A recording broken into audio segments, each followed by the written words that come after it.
Coming to you live from my apartment, it's Rob Has a Podcast. And now here's the guy who's flying high tonight for a eviction. 2 hours of Big Brother 26. I'm Rob Cesternino. Hello, everybody. Welcome back to our big, supersized eviction episode here. And I'm very excited to be back talking some Big Brother tonight. We'll talk about an eviction, some comics, the jury house, and more here with our panel, of course. Back with us, of course, Taran Armstrong. Taran, how are you? Doing well, Rob. You know, we got through a 2-hour episode, so can I introduce happy. you again, Taran? I'd like a do-over. Let me bring in a guy who never has the yips, Taran Armstrong. No, I would never have the yips, and I'd also never throw a podcast. Yes. Okay, we appreciate it. Are you sure? Are you sure you never throw one? Listen, sometimes I take breaks, but okay, never intentionally. Yes. All right. Well, we are also thrilled to have back with us, such a treat. Maggie Morgan is here with us. Maggie, how are you? Shout out to my dogs at the crib. Yep. I'm doing great. This was a long one, Rob. This was, this was a lot. How many times can we hear them talk about the differences in the comics? Because yes. Just to give you, okay, so my first person experience of this was that there was the 2-hour Big Brother slog going on. Mm-hmm. Meanwhile, also my beloved New York Mets were in an elimination game, which it looked like through 98% of the game that they were going to lose and looked lifeless until they suddenly had a jolt of, I'm sorry to anybody that DVR'd the game to get the Big Brother coverage, but they had a huge 4-run top of the 9th, and now I got a lot of juice. I'm ready tonight. Well, we need your juice. I got a lot of energy now, ready to go. I'm more fired up than Kimo. Oh, I'm glad you are, because woof, was it tough if you were not watching that Mets game? No, honestly, the Big Brother was better than the Mets game for 8 innings. It was tough sledding. Well, it didn't like the BB26 of Mets games. Yeah. Sure. So, yeah. We've got some things to talk about, though. In 2 hours, there's more than a few things to talk about here, and of course we'll take your questions as well. We're in the home stretch here of the BB season. We've only got a couple more episodes to go. There's going to be a Sunday night episode, 1 week from tonight, a Thursday episode, and then the finale. So there's only 3 episodes to go. Plus, I believe also there's going to be is one of those the recap of the recap, or is there an additional episode that is the recap of the recap? Okay, so there will be a 4th episode, which will be a recap of the recap, as we are down to 4 episodes, 4 players left here in BB26. Taran, I know that you were reporting that it was going back and forth. Kimo, Rubina. It ends up being Kimo. Sorry to your draft team taking its first hit here tonight. Yes, finally happened. That's your first hit. Oh my God, Taran, you are so annoying. That's the first person from your draft team that's left. Yeah. God, I can't dignify that with any sort of commentary. And we were on the precipice of history. I kind of wanted to see what I really kind of wanted Taran to get to the final 4 with 3 people, but then to have Chelsie win, the one person he didn't have. Yeah. That would have been way more satisfying. That would have been. We would say, "Wow, what a choke job to get 3 people to the final." Well, listen, 4. We all know that average draft placement is really important. That's true. I was about to say, but then he would start to bring the Shannon average draft thing in. And, yes. Okay. So Taran, do we have any sense of what happened today? Was there anything on the feeds that was showing what went on, or was this behind the scenes? I mean, honestly, I think this came down to what we've been talking about all week long, which is just the inactivity of both of the nominees, in the sense that, they died as they lived. Truly. Where basically, we talked this morning about how there was going to be a conversation theoretically between Kimo, Cam, and Chelsie about whether they should keep Kimo. And instead, the last conversation we saw was between Rubina and Chelsie. And I think, honestly, it just came down to who she talked to last and who she, because she was going back and forth all night. She went from wanting Kimo to Kimo out, to wanting Rubina out, to wanting Kimo out, to wanting Rubina out, and then eventually just landed on Rubina, and that was again the last person or Rubina to stay, at least the last person we saw her talk to. Yeah, and do you feel like that for Chelsie she landed on the right decision? I think so. I mean, I don't love the back and forth in the first place, but Kimo was the more actively anti-Chelsie person, and the one who was spreading the fact that she was going to be winning this game the most. I don't think Rubina's like amazing for her game, but this felt like the better play, for her. Who's better at quiz comp, Kimo or Rubina? Like both of them are not good. So it's I mean, it's like if you're basing it off of comp, it really is kind of like 6 in one, half a dozen in the other, in my opinion. Except Kimo, people in the jury liked Kimo more and would be more willing to vote for him. That was Angela's boy.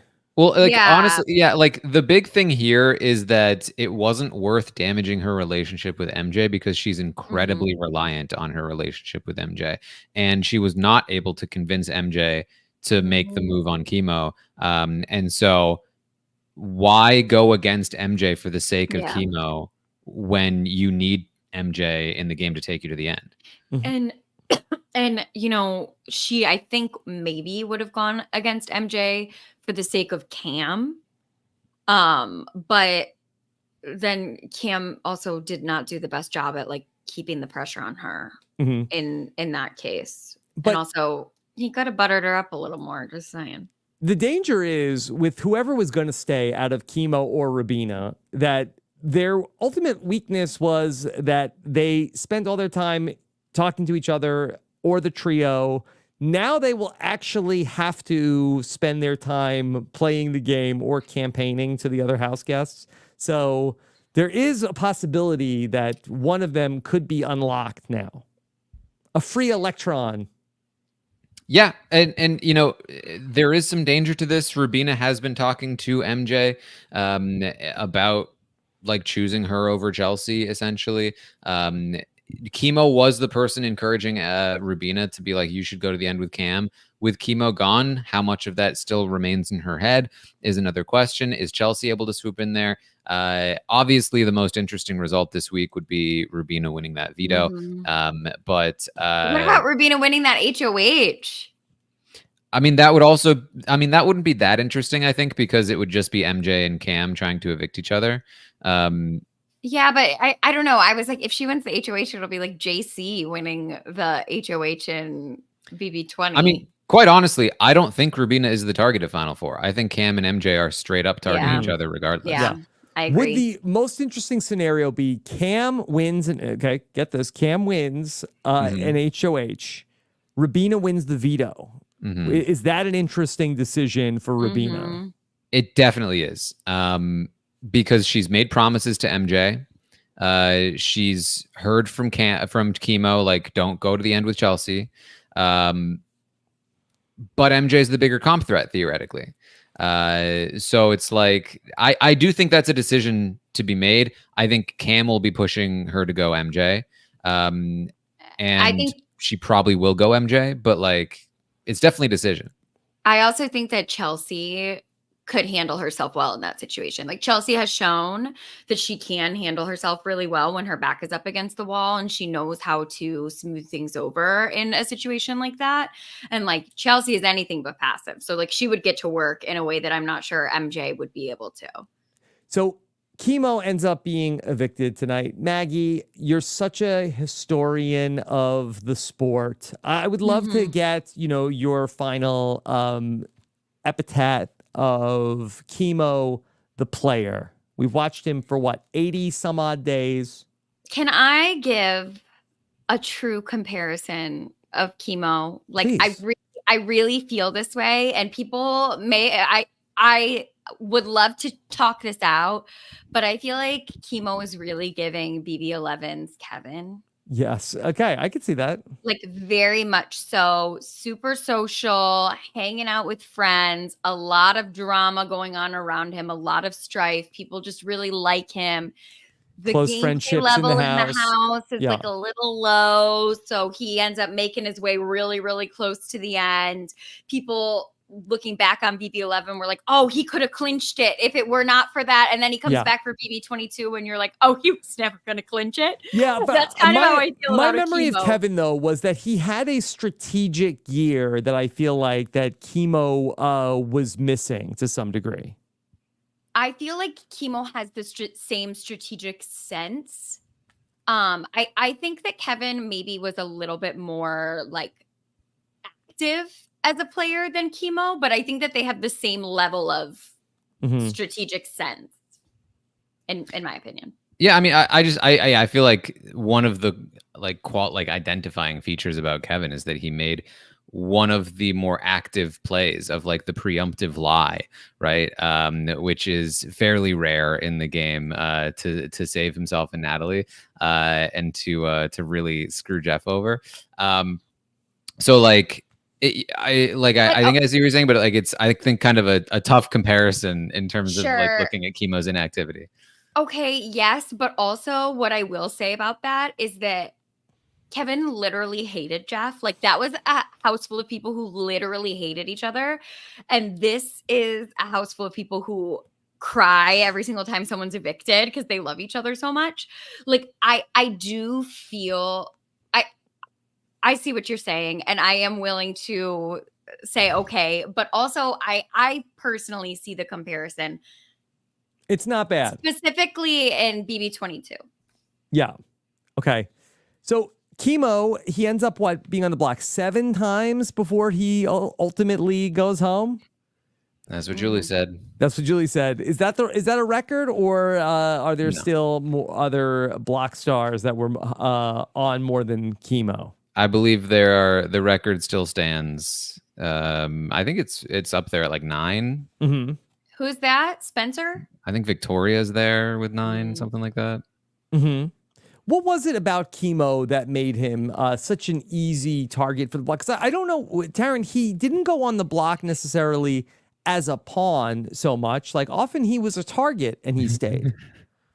I mean, it was genuinely his inactivity. Like if you do not fight back, you will go up as a pawn, and you will continue to go up as a pawn because you've now shown evidence that you won't fight back. So, you know, it's hard to escape that. And on top of that, he wasn't winning comps. So he was this weird combination of super likable jury threat that wasn't winning comps and wasn't active and fighting back. And so just throw him up on the block. And it really started with Quinn in his HOH. When Quinn put Kimo up there.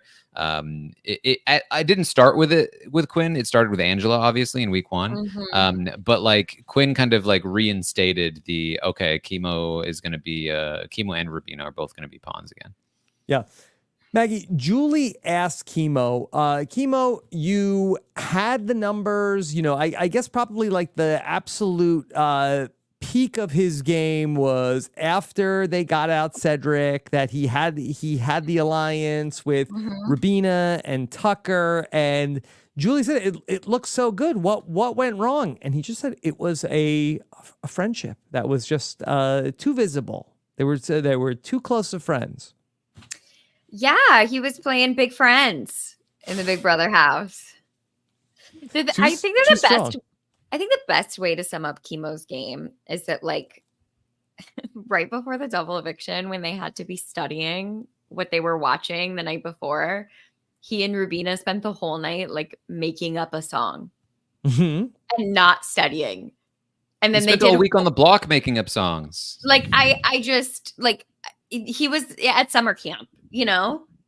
But I think that the best thing that Chelsea, like, you want to talk about getting Kimo and Rubina to be singing songs and not thinking about the game, getting rid of T-Core was the move for that. Like they lost the only person with any sort of head in the game in that particular way. And she was also incredibly passive. So one day we'll talk about these three.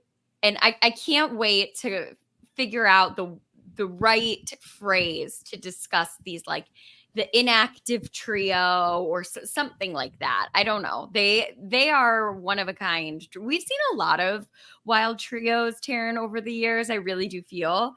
But this one in particular was like here for a good time, you know? It was a season of wild trios. Yeah. Whoa.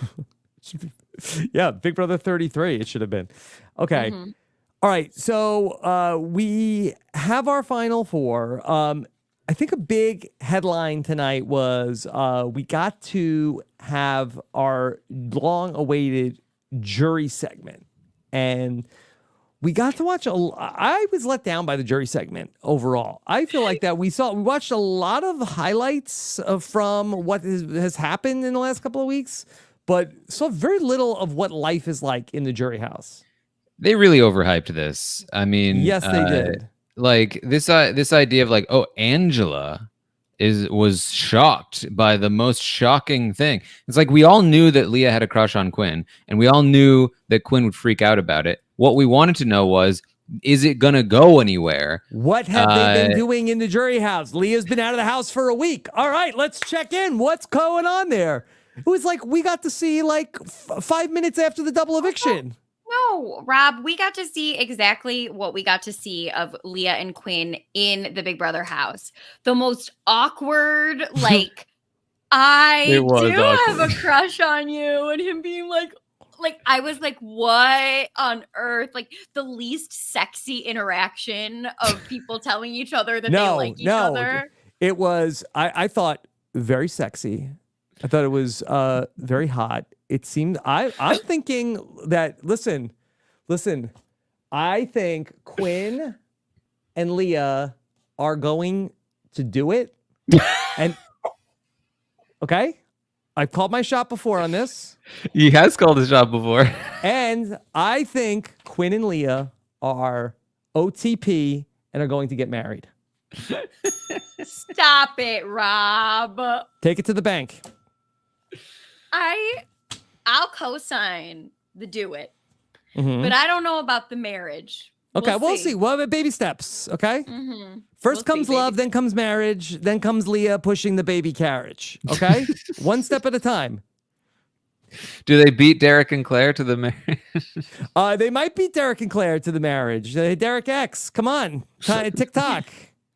Hey, okay? Derek X, don't listen to him. There's no timeline on love. But I mean, I guess that they have where it's the double eviction, but they could have, Taran, they had 2 hours to fill. They could have gone back and shown us a couple days later at the jury house. Rob, there's a lot of stuff they could have shown. Whoa. Yeah, that's a different show. Yeah. By the way, used to be Big Brother. Look, it looks like things are going one way for Quinn and Leah, but Maggie, it looks like that the Quinn and T-Core does not look like they are vibing so much at the house. You see how far away they were from each other on the couch? Yeah. Also, like, Quinn like playing hacky sack alone in the paved driveway as though he's a third grader after school. Like, I was just like, what is this? Yes. What is this? Also, wait, no, we do have to talk about Angela being like, Leah, we have to talk after this. Basically being like, I'm going to talk you out of this. You and Quinn will not be doing it on my watch. Yeah, well, she was the protective mom. Yeah, I guess so. Listen, she's told a woman before that she could do better. Yeah. I don't know about this Quinn character. Look, I've seen the Dr. Phil of what goes on at her own house. So, sometimes there's tension. Okay. All right. But we do have some, it was a big night for BB Comics. And so. Rob.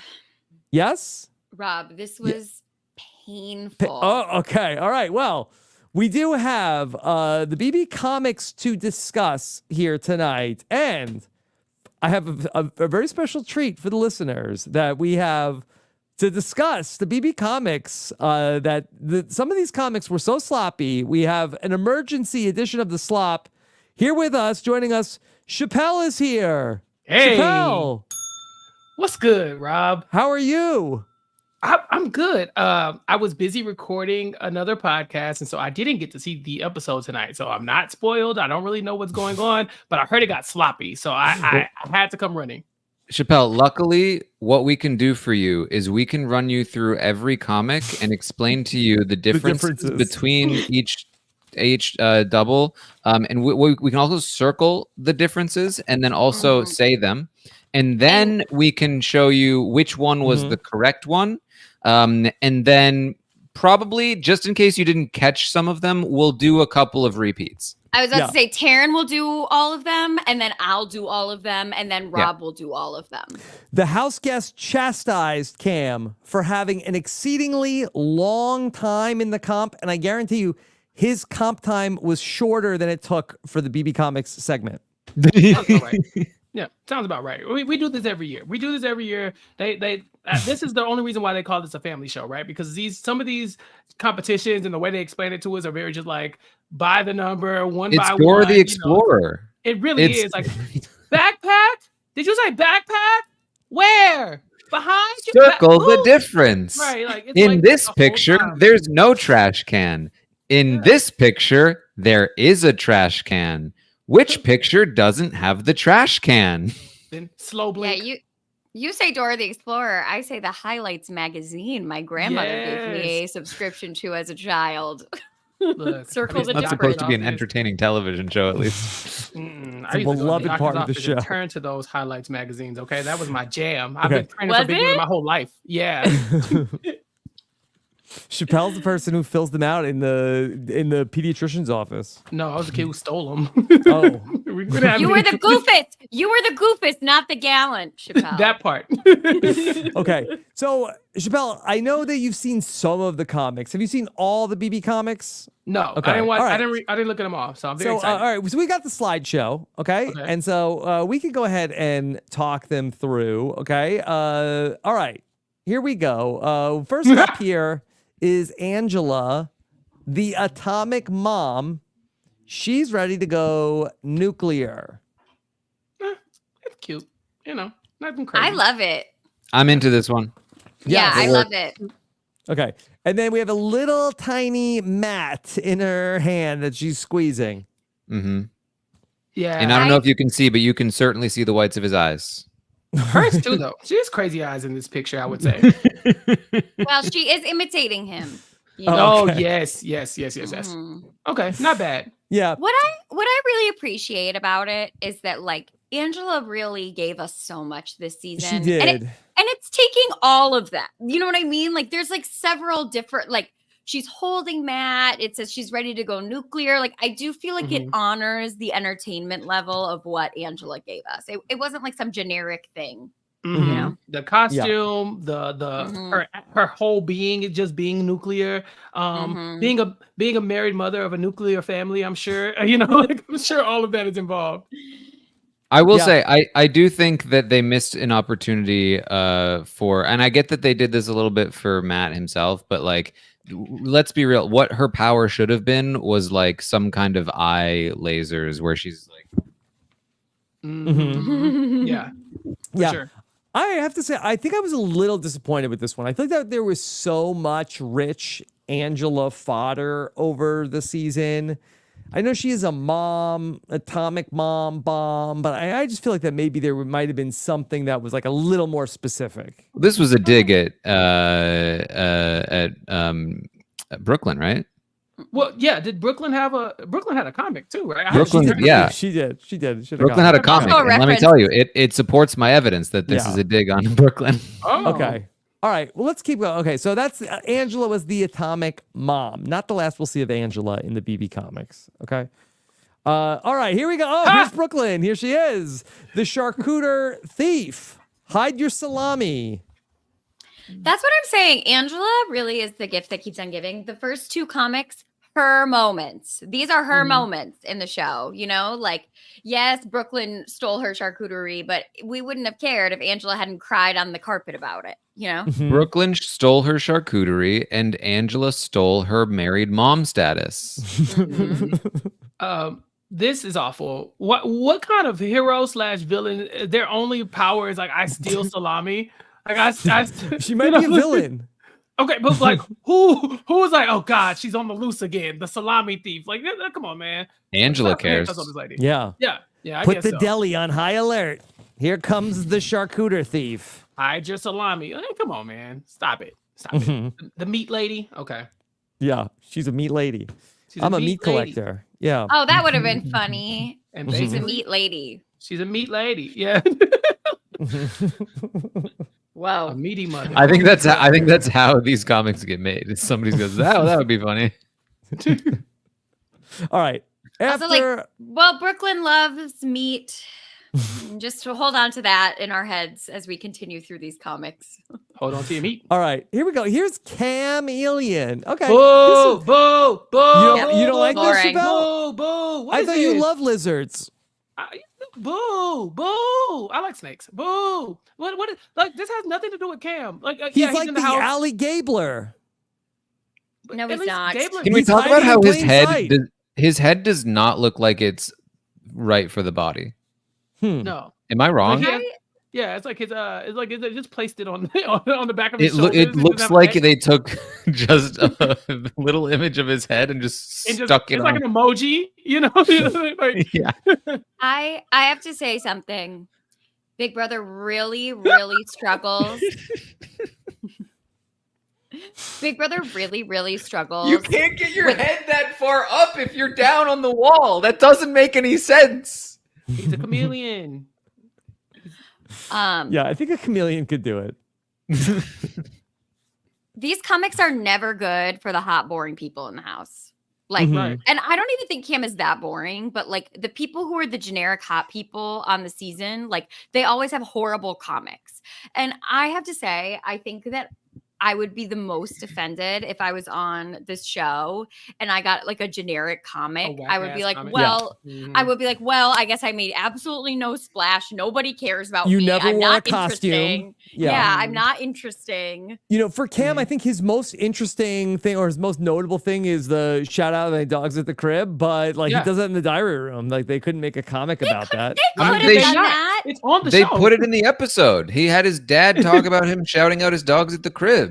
It was Yeah, right I guess there. This so. is the worst one so far. Mhm. Boo this But I man. think It is that bad. this And one they actually clearly was don't like relevant. Cam. Like Julie straight up asks Kimo in his exit interview, "Are you disappointed in Cam? Did he make a mistake for not voting for you?" As if Cam had anything to do with it. Like Cam had almost got the vote flipped for him. Like that was a wild question to ask. They clearly don't like Cam very much. Okay, all right, let's go to our next one. It's young Cedric. Boo. Knew this one was coming a mile away. Yeah. Boo. Although Yeah. Boo. Chappell, what do you make of young Cedric's tagline? Barely legal, totally lethal. That's why this show is hanging on by a thread. Julie, are you okay?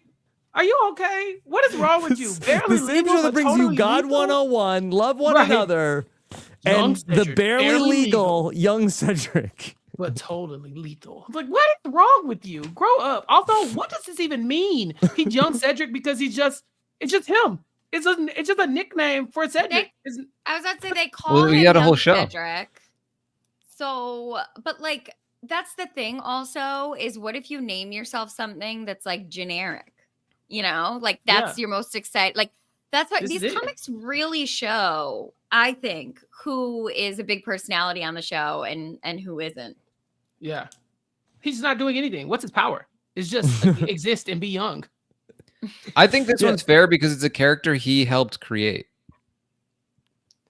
No. Yeah. Stop it. Shut it down. I like the background characters better. Look at young plunger back there. Young Lord of the Latrine. Yeah, Derek him. Edson's great. And is then that Cockadoodle Zoom? Franzel. Yeah. Yeah, baby Cockadoodle Zoom, Franzel. Oh my Who's gosh. in the Okay. Jack tagged Taylor Hale in it. Is that it's Taylor? supposed to be Taylor, but I'm not sure. I don't ever remember her wearing. Wait, remember when Alyssa was Mall-Lissa? Because she goes to the mall. That one was bad. That Mall-Lissa. young Cedric is like Citizen Kane compared to Melissa. Melissa. Don't you think should they have gone with old Cedric? Don't you think that would have been more interesting to make him like a really old man? Or make him like a baby. A right. baby. Oh, yeah, like a baby. Oh, well, This is we'll just, get there. this is Big just baby. him. This is literally just like Cedric in a superhero costume, I guess. Okay. All right. Next up. Oh, the microchip. Okay. I felt Rob. like this was what they were going to do with Chelsie. That she was in a costume. Cedric was going to be young Cedric. I didn't think that they had anything else for Chelsie.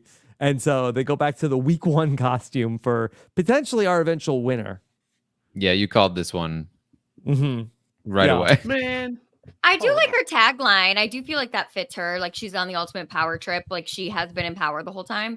But no, I mean, again, this is something like if I was on the show, I'd be like, we're still thinking about this? Like I've done nothing else fun. Taran, does Big Brother know what a microchip does? It looks like that the Chelsie, the microchip, seems to command the power of lightning. She has blenders plugged into her. Dogs are running away. She's like a villain in a Brave Little Toaster movie. Yeah. Yeah. Can we, Sam, can we zoom in? Like, what's going on in the background? Like, there's people. There's people getting electrocuted. They're zapped. They're getting zapped. Look at her. There's a toaster. There is a Brave Little Toaster right there. There it Oh is. my gosh, the dog's running away. There's a Keurig. Yeah. That's all the dogs at the crib. The dogs at the crib are running away. Are running away. I'm not shocked by that at all. Me either. Yeah. That's not That's Cam Cam in the running away. background. Yeah. It is. It is.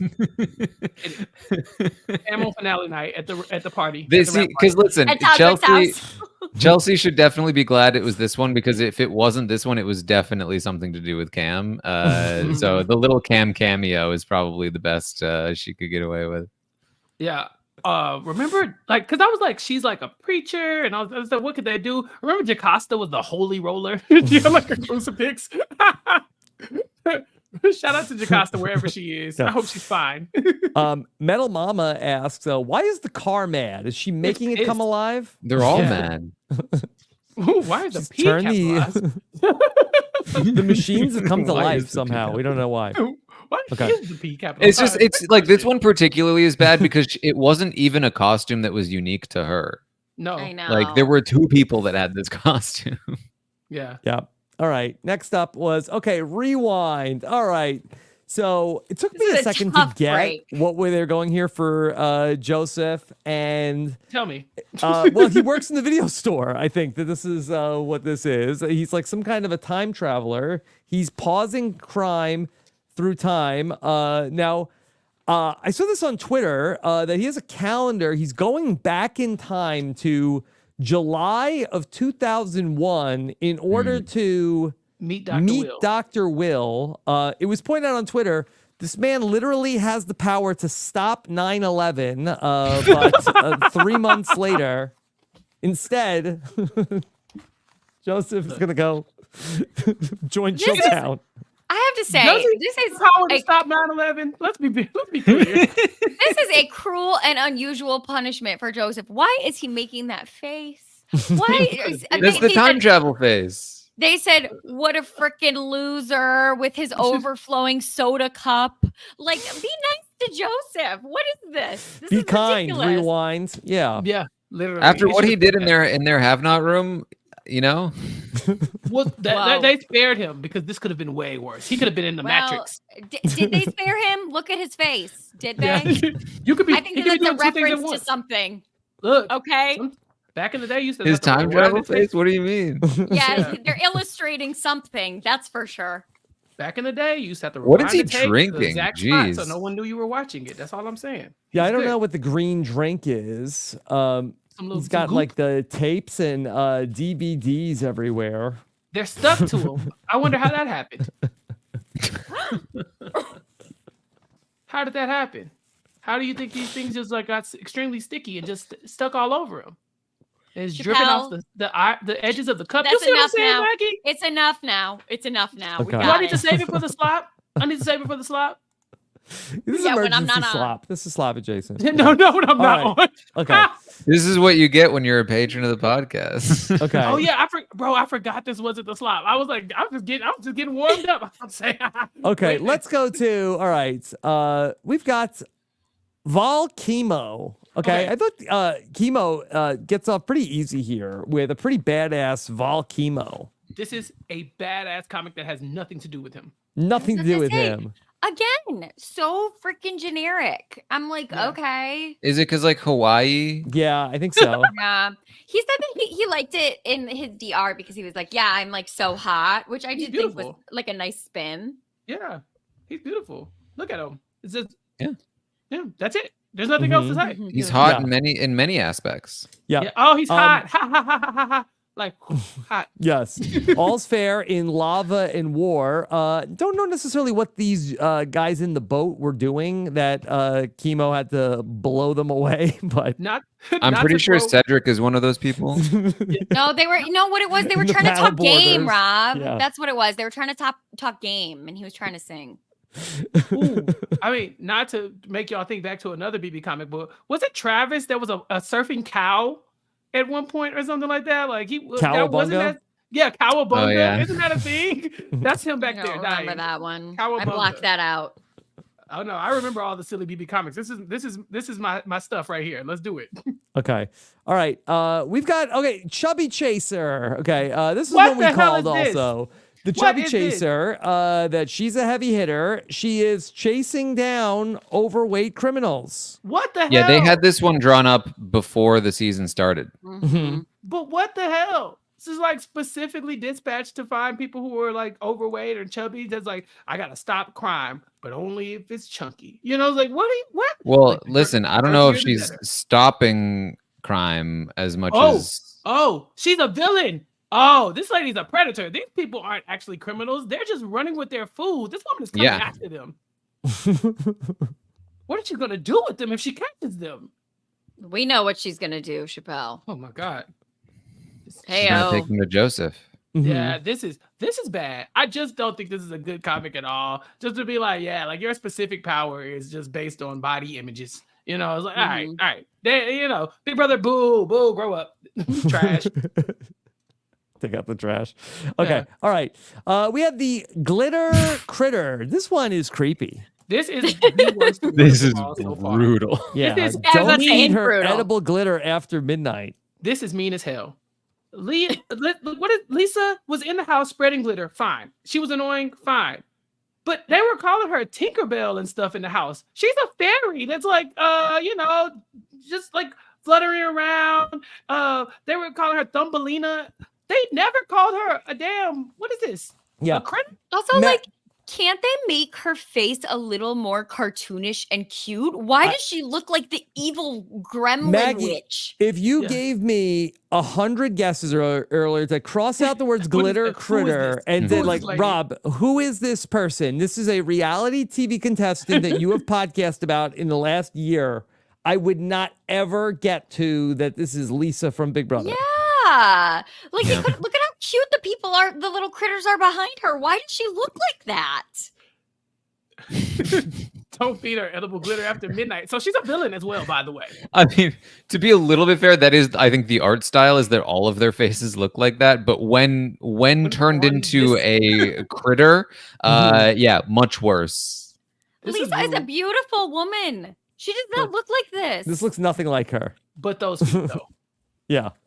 But those feet. Yeah. They used all the glow up on Kimo and they did the glow down on Lisa here. And then had the nerve to send her for that photo shoot with Taylor and Marcellus and Annalise. Like, they're trying to make it up to her after this, probably. They knew this was coming. Rob, your favorite people all in one photo. I know. Sis, you said, get sis in here. Get sis in here. Yeah, me and Taran have a great interview with her from the BB21 backyard.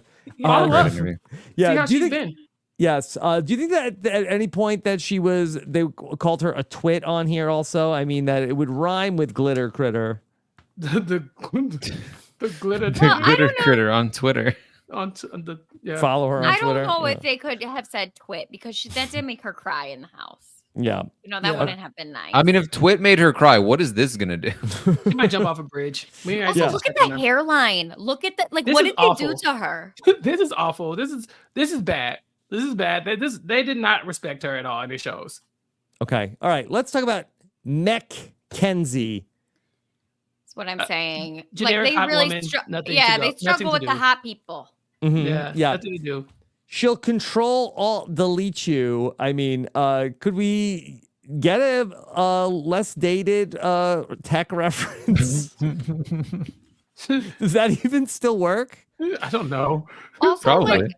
this is really akin to me to like the one of Holly from BB21 where she was just like hot girl in like leather suit. Like yeah. They're just a woman playing the game? Oh. Yeah, like they're just like, well, she wasn't in a costume and she didn't say anything wild. I guess we have to make her waist as small as possible and give her long flowing hair. I'll say this: Mackenzie is a cool name. I think MJ has been racking up the good nicknames in the house. MJ, Mackenzie, this is dope, but like it has nothing to do with her. Again, it was like the easiest, lowest. Well, you could say she's been programmed by Chelsie. Right. That's not in here. That's not in here, though, You Karen. can't put that on You the can infer comic. it. Yeah. Yeah. Didn't they do that? They did that for Brittany, for Brit Flea. I love Brit Flea. I love Brit Flea. We You stand guys- Brit Flea. Never forget when Terrence and when DJ Showtime and Taylor realized why she was a flea, and Big Brother said "zing" over the loudspeaker. Oh, Good so times. good. Good times. Okay. All right. Okay. Crazy Eyes. His retina is getting you. Fine. That's a good What's one. going on here with Crazy Eyes? He's in some kind of like post-apocalyptic world. It's the beat. It looks like he infects people with his eyes and then gets their eyes to go crazy too. Oh, like he's like a zombie guy, but like Yeah. whoever he like makes eye contact with, they too have crazy eyes. That's how he got Mhm. into it. Which You is know he which is an loved- ironic comic thing because he was out first. He clearly did not inspire many followers. Whoa, zing! Well, maybe just TikTok followers, He Karen. has a lot of TikTok followers. You know he's really happy because his abs look great in this comic. They I mean, to really be did fair, look- his abs look great, period. Yeah, No, his abs for look great, but sure. isn't he wearing too much shirt, Chappell? That I feel like that typically, like I don't think I've ever seen him have sleeves before, let alone a shirt. Meanwhile, Kimo's comic was booty butt naked. You know, so like, all right, whatever. This is fine. Yeah, okay. His retina is getting you. It's Okay. getting ya. All right. Oh, Quinn Sanity, the ultimate man. They have so much to do with Quinn. I feel like that this was just so weak sauce for Quinn Sanity. Very weak sauce. Yeah, they didn't do my boy no justice. I love the name Quinsanity. I just don't know that they like it. They made it about his hair. You know, he had so many different things going on in the house that you could have gone anywhere and still named him Quinsanity. It didn't have to be about his hair. I think it was just like we have the artist, and the artist can do a lot with some hair. Like, you know, like he got a lot of material up there. It's like when those people make the caricatures at like on those theme parks. So like you come with big hair, oh, it's going to take up the entire picture. Mhm. Chappell. This is another one. It could have been done at any time.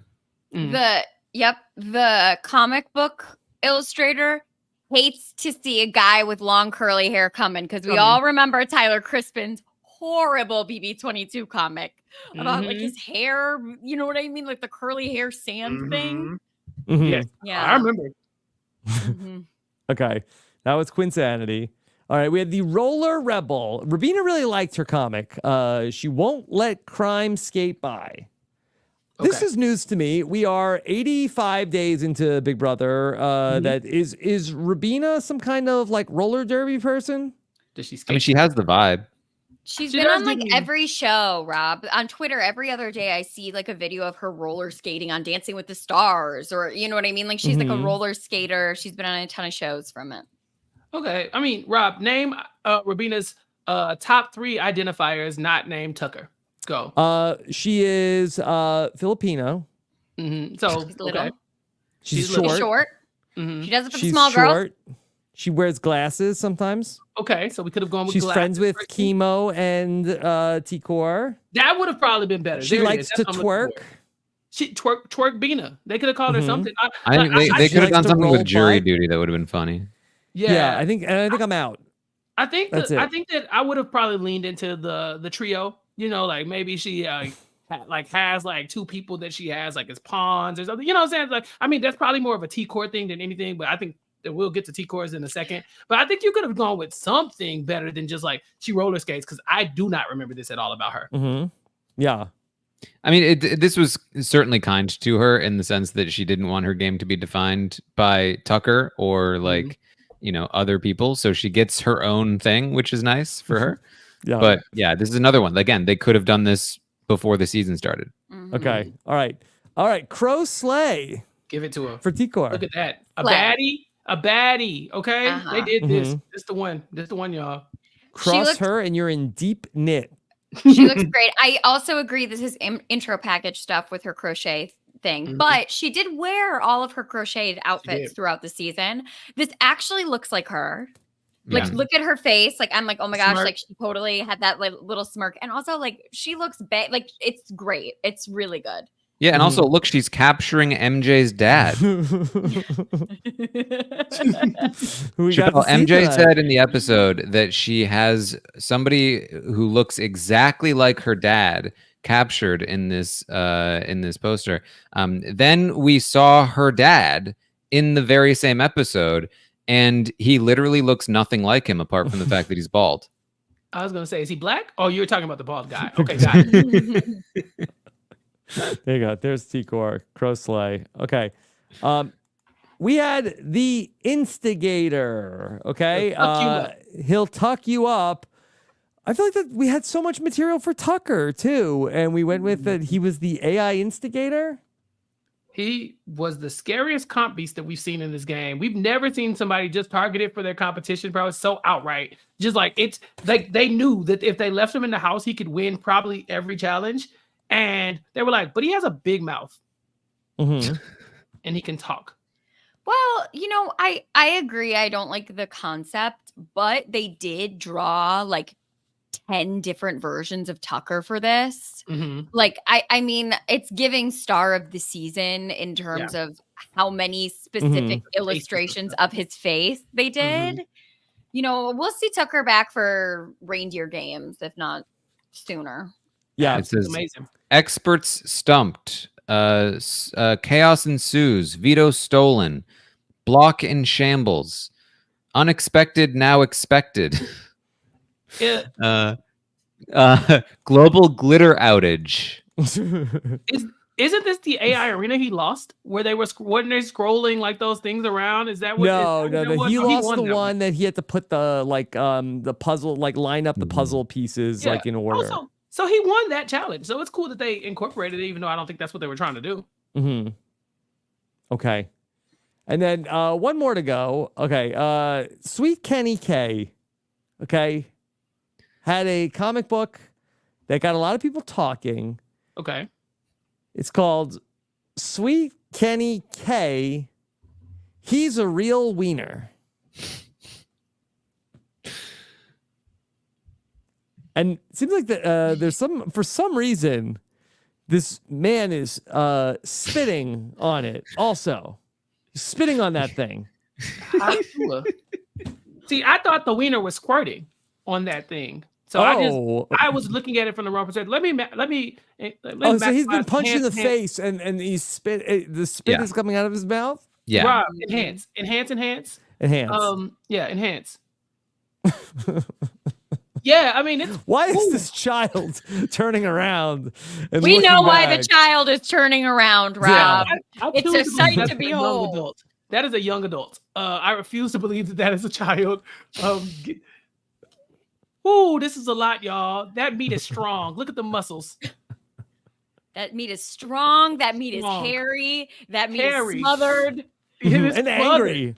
Yeah, and angry. I'm just surprised if they were going to make him into a food that it was this and not something else. Oh, yeah. Yeah, it definitely could have gone in a different direction. Oh, yeah, maybe. As an example, sure. Yeah. Yeah, well, there is a batter swinging Yeah.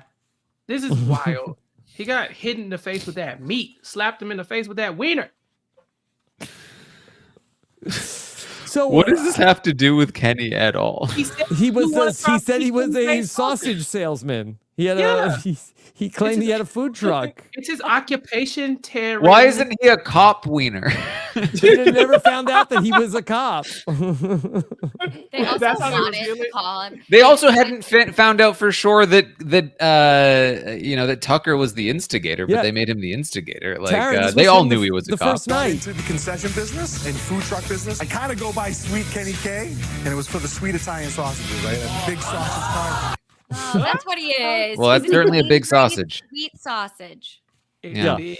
It's strong. What's the plot of this comic book? That he is like a little sausage man and like Hey, hides in a right. hot dog Yeah. bun and then punches people. He seems to really enjoy that he's punching this man. Like this isn't like, oh no, you were about to bite me, I'm defending myself. This is like, haha, got another one. Gotcha, Rob, bitch. haven't you ever seen Sausage Party? Oh no. Come on. Not Come that. on. Not What's the that. plot of this? No? Not that. I feel like Kenny certainly has seen it, right? We think he's know seen what it. is say- goings on. They Mhm. said Kenny is a wiener. Are they calling him a, are they trying to say that Kenny is kind of like a prick, if you will? Do you think Uh, Brittany Haynes lost her dignity on this slippery wiener? Yeah. slippery wiener. Yes. Plenty Yeah. of people have lost their dignity on this slippery wiener. I'm telling you, okay? Yeah, you're a brat, they said in the chat. Yes. Brad Summer for Sweet Kenny K. Yeah. So, I mean, this is the all-time stretch of stretches for Sweet Kenny K. A K stands for our non-baseball fans. A K is like shorthand for a strikeout in baseball, in a baseball stadium. They hang up a K when people strike out. So he's Sweet Kenny K at some, like, I don't know if this is this must be like a little bit of a subtle Mets reference because there's some kind of New York here. I don't believe Kenny is from New York. He's from Boston, right? He's from Boston, yeah. Oh, they're This is saying he's good. punching a New York fan. I think that they Oh. really just wanted to be able to say that he was a freaking wiener because they hated him because he quit. He's a Because he real quit. wiener. That's Wasn't there like Like a a total study that wiener. like for Joke's like on every them, hot he's dog you gonna love eat this. takes out like 36 minutes of your lifespan? yes. I think we've reported that on News AF. Yeah. I feel like the Sweet Kenny K has got to at least double that. Whew, that's a hell of a wiener, man. If it's taking out people's lifespans, yeah. Hell, we already knew it was a hell of a wiener, okay? Like we've established that, okay? I listened to the episode of the slop. We knew Oh that. God, Sweet Kenny K. Sweet Kenny K. All right. That sweet meat. Chappell, is this the sloppiest BB comic of all time? I can't think of a sloppier one right now. I'm gonna have to go Memphis through the is up archive. there. Yeah. Ooh, Memphis. I was on that podcast. Okay. I remember Memphis. Woo! He said, y'all. This was, and Kenny's doing the same thing. He's got the Memphis. That's his special move. Yeah. I just can't get over this little girl that's staring That's at a them. grown woman, as far as I'm concerned. That is not a little girl. Do not age that Well, person. she is going to be a grown woman after she's watching what she's watching. Yeah. Right. Okay. Age There very much 15. is like how a child was drawn in like the 30s. So Yeah. Oh my gosh, who Nick- was that? Nick suggests a reptile dysfunction was sloppier. Who was a reptile That was dysfunction? Kyle, 6 that was seconds, Kyle. Oh, yeah. Oh my That's right. gosh. It was, Man. yeah, yeah, that was- talk about exposing things in comics. That That's was true. an exposure. Put them on the Wait. Mount Rushmore. Big Brother is crazy. A reptile dysfunction, Brittany as a flea. I remember in BB21, they had Jack as the jackass, just like Mhm. straight Yeah. up jackass. Like Big Brother, really, when they don't like you, they If they go don't- hard. this is your shot because a lot of times these people don't make the zing bot, and then this is Yeah. their chance to really roast you like a sweet sausage. like roasted. The best jury segment in Big Brother 21 was when they had the footage of them seeing their comics and watching Jack look at Jackass. Which, I mean, There was a lot of really interesting jury content from Big Brother BB21. 21. Big Brother 21. Honestly, an awful season to watch, but if you can go and pick out the messy parts, oh, it's some good stuff in there for sure. Yeah. All right. Well, Chappell, thank you for joining us for this emergency BB comic review. Yeah, no, thank you for not making me wait until the slop next week to talk about this kind of stuff, because this is, emergency content. Yeah, I was just worried it was going to be old news by the Tuesday by the time we got to it. No, we were the first feet on the ground here. So the hard hitting news here at RHAP. We know scripted TV and reality TV. So yeah, thank y'all for having me. This I can die happy now. I'm probably gonna get an Emmy for this one. Yeah, I think so. Okay, for your consideration. All right, thank you, Chappell. Thank y'all. Okay. Bye. All right, bye. Okay. All right. So what a great recap, Rob. We finished recapping the episode. we finished recapping the episode. I feel like there was a couple other things we could. I yes? have one thing to say. This is the only thing coming into the pod that I was like, I really need to highlight this because this is making me so happy. While the episode was on, Lincoln was asking me like, okay, who do you think's gonna win? What is the situation? Like he kind of dropped off a little bit.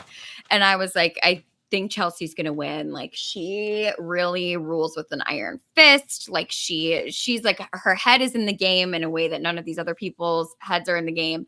And then when we got to watch all of the family segments and everyone else's family was like, we love you. We're so happy that you showed everybody who you are. Like you're doing such a great job. Chelsea's parents get up there and they say, bring home that $750K. And I said, that is our girl, and that's how she got to where she is.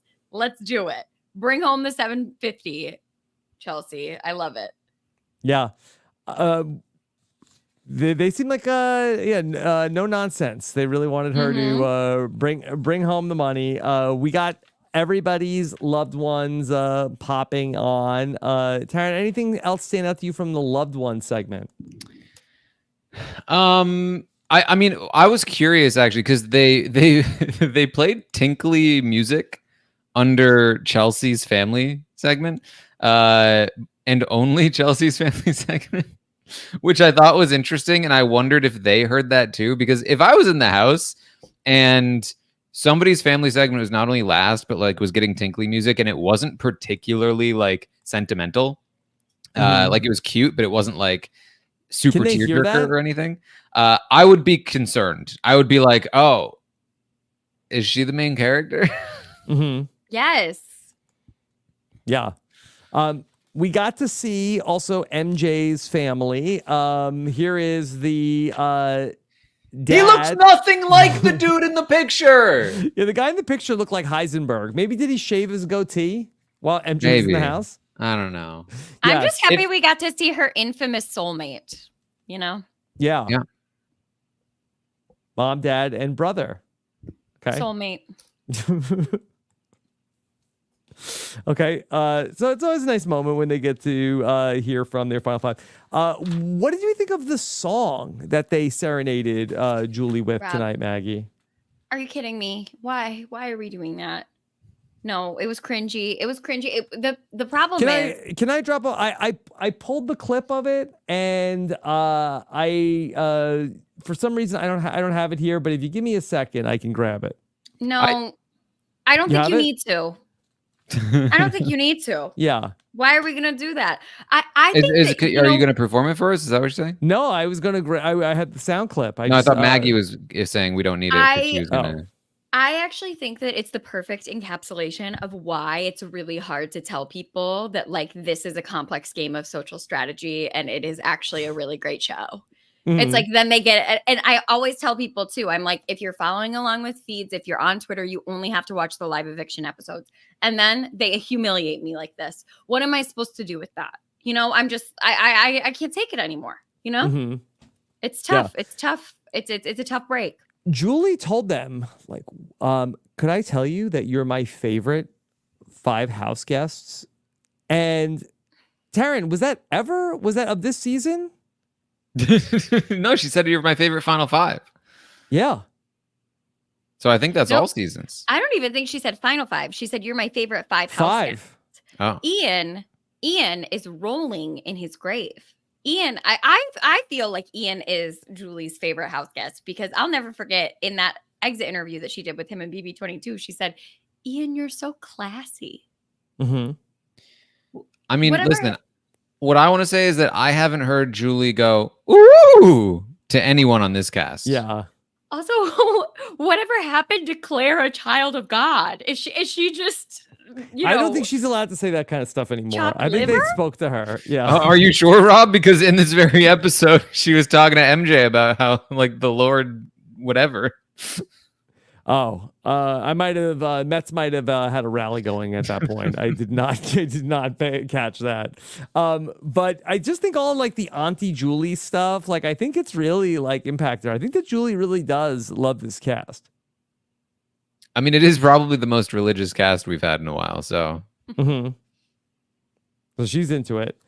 There was a lot in the episode. A good chunk of the episode was about Cam and his challenge performance and whether or not he is doing bad on purpose, and whether or not Taran, is there anything to this? That is it truly that he has the yips and there's nothing to him throwing comps? of course, why in the world would he throw the Final Five veto competition? It makes zero sense. The very concept that they think that he's throwing the Final Five veto competition, who do they think he thinks will go up on the block if Rubina or Kimo win this? It's individually timed. It's not like he can go like, oh, well, I'm sure that Rubina and Kimo aren't winning this, therefore I can throw this. If he's going to you and saying, yeah, that was really hard for me, I had to take breaks, it's not because he's trying to sneakily throw this competition. And what is this self-righteousness about how this competition was so easy? How did he have so much trouble with it when you had the slowest winning time in like 8 years? Like, what are you talking about? Get him, Taran. It is weird that he had to take breaks, though, is it not? That's weird, right? That's weird. I don't get it. You try running around for 30 straight minutes, climbing up ladders with a back injury. Yeah. Oh, does he have a back injury? See, I didn't know that. What's his back injury from? From football? I think he's got a bunch of athlete injuries. Okay. Mm-hmm. Well, it pissed off MJ. He really did. She's tired of carrying his ass. Also, What's going on? This is not the challenge. It's Big Brother. What do you Yeah. mean you're tired of carrying someone? That's how you win. That's how you bring that person to the end with you because they can't win shit.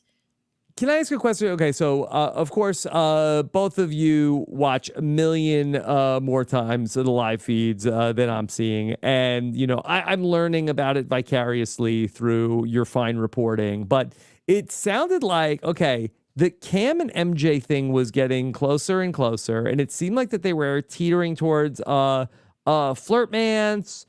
Now, did they like?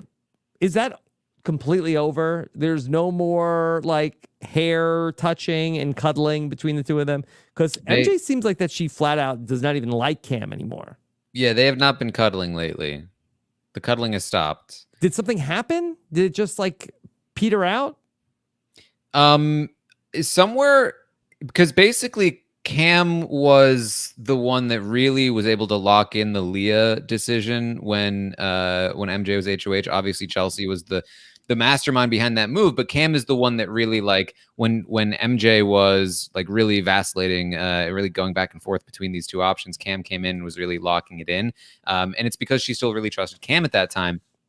But then when MJ regretted that decision and like spent all of her time with Leah the rest of that week, their relationship just kind of stopped at that point. And Fizzled. Story of this season, Chelsie was the only one that even bothered to really continue to work on that relationship, as Cam kind of like just let it go.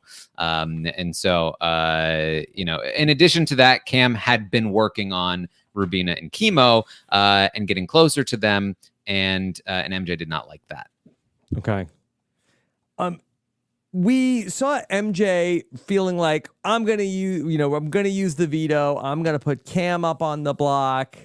Did we miss in the episode Chelsie or MJ being talked out of not using the veto? Yeah, no, we didn't miss it. The problem is that they edited it strangely because we got the conversation between Cam and MJ where he convinced her that he hadn't thrown it and that she shouldn't put him on the block. The problem is that in the episode, they then showed a diary room of him being like, I don't believe him. I think he threw it.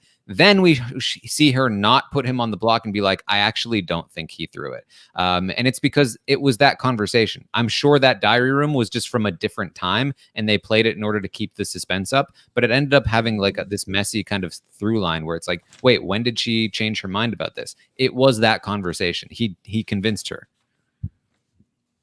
The yips worked. The yips. Okay. All right. We got in this episode also, Maggie, the tortilla slap fight. Now, I feel like, the one from August 31st you're talking about? I feel like that Chappell and I talked about this like a month ago on the slop. You did. You did. Yeah. I mean, that's when you know, like, that's why we got the circling the difference. They were really, it was tough for them to find stuff, clearly. Yeah. Because tortilla smacking in slow motion. Yep. But you had Rubina being like, well, if she put me on the block, I'll get revenge here. I bet you that they went into the DR and the producers were like, hey, do you remember a month ago when you guys smacked each other in the face with tortillas? Can you talk about it as though you did it today and give us the explanation as to why you would do it today? Mm-hmm. Yeah.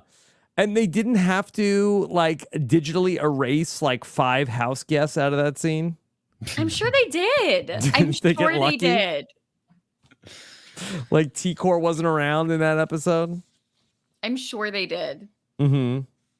Okay. Taran, was there anything else that you caught from these 2 hours of Big Brother?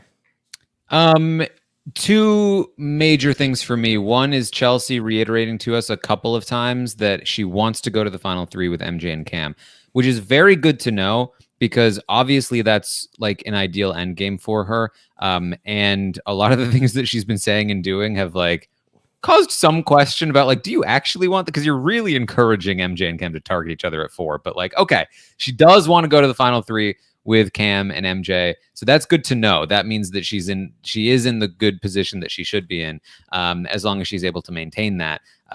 Will she be able to maintain that is another question. Then we also saw from Cam talking about how Kimo's right. I do have the best shot against him. Indicating essentially like he is considering going to the end with somebody other than Chelsie.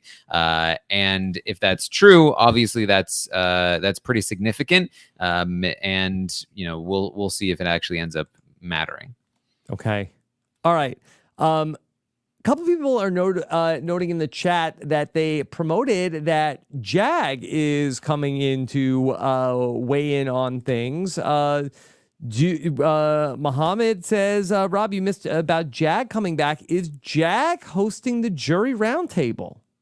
Kind of seems like it, right? You think so? I didn't get that from what they were promoting. I thought they made it well, sound no, like I don't think it would be this, but like the fact that he's coming in. I think I know who's going to be hosting the jury roundtable. Who? Holy crap. Nicole Franzel. Now, is that just a speculation on your part, or it is a speculation? It is a speculation, but like she would be the choice in my opinion. I mean, Taylor Hale is the choice. Let's be honest. But like, I think Nicole Franzel. People aren't gonna like me saying this, but like Nicole Franzel is absolutely one of the best Big Brother players to ever do it, hands down. In my opinion, she's so good. Holy crap, she's freaking awesome. And I don't know if she would be a good roundtable host, but I think that she's like one of the faces of the show, and she would be a choice. Mm-hmm. I think she's harder to get to like LA though. Like she lives not. Please. Oh my gosh, she could just goes to the Detroit airport like Taylor Hale does. She would be like, goodbye, Victor and my son. I'm going to be on CBS again. Come on, It's Franzel. She always acts coy, like she doesn't want to be on TV, and then she's been on every single show imaginable. Okay. I would say Jag is more likely than Franzel at this point. Yeah. What? Taran, they love What? they love They're having him a on the gamer. episode. Yes, Yeah, they're having him on the episode, but they like a gamer on the round table. Like, I think that we're looking down the barrel of like Taylor, Nicole Franzel. I think we could get a Danny Reyes. Like, I think we get Cody Calafiore before we get Jag. I just think the jury roundtable is going to be part of the finale, and I feel like that they were promoting that Jag is going to be on sooner than that. So I don't think that this is that Jag is coming in. And I don't think they're advertising that he's on the roundtable. I'm just saying that like he's clearly They're queuing us up. around. They're introducing him as like he was on earlier this season as a commentator. He's coming back again as a commentator. Dr. Will is out. He's the most recent winner. Makes some sense, I think. We'll see. We'll find out soon. Okay. And then let's leave it there for tonight. Okay. Maggie, was there anything else that you wanted to highlight? No, I can't believe we squeezed an hour and 10 well, out we of did this about 40 minutes 2 hour, on the yeah, BB Comics 2 hour episode. Yeah. Okay. All right. Well, tomorrow, Taran will be live after the update. We should find out who the new HOH is. And then after the update ends, after Taran and Puya are live at 11, then Taran and I will take your questions for the patrons on the BBQ and A coming up. Patrons, you'll get the link on Thursday night for that show if you want to call in and ask your questions. Then I will be on the Survivor Q&A. That's going to be at 3:30 on Friday, taking your Survivor questions, where we will talk all about this latest episode of Survivor, which I will not spoil in case people have not seen it. But for all of our coverage, you can hear it all in our We Know Survivor podcast feed. I know a lot of folks listen to our Big Brother podcast in the We Know Big Brother podcast feed. Make sure that you switch over and get our We Know Survivor coverage at weknowsurvivor.com so you don't miss anything. Big Brother is only about 10 days left, so otherwise we'll miss you. weknowsurvivor.com. All right.